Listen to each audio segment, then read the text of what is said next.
Good afternoon. So for today's video, dalalhin natin ang mga pusa natin sa paligo. Ayan, ligo sila ngayon. So yan yung trabaho natin ngayong araw. At saka yung pusa namin, Juicy. Hi! Maine Coon yan siya.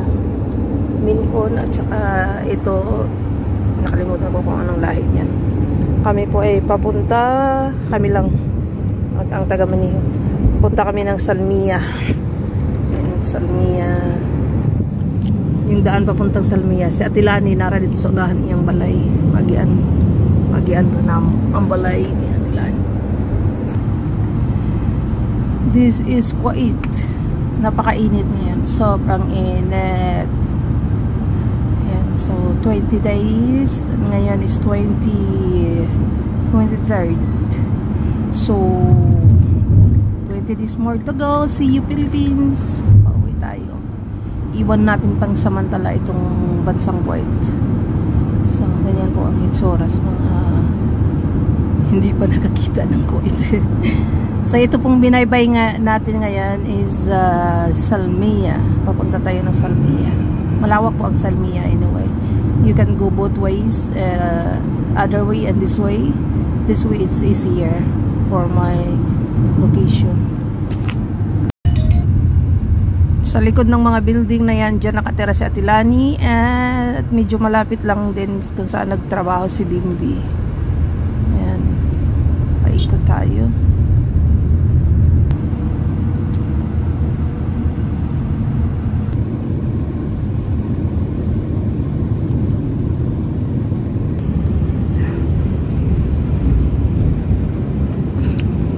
Diyan kami naglalaro ni Sarah Stas.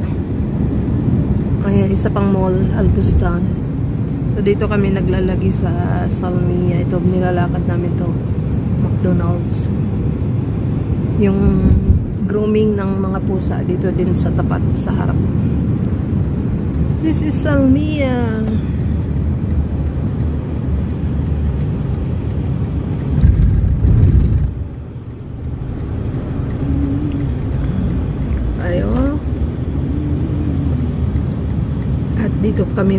Dito ako magpapag-groom ng pusa.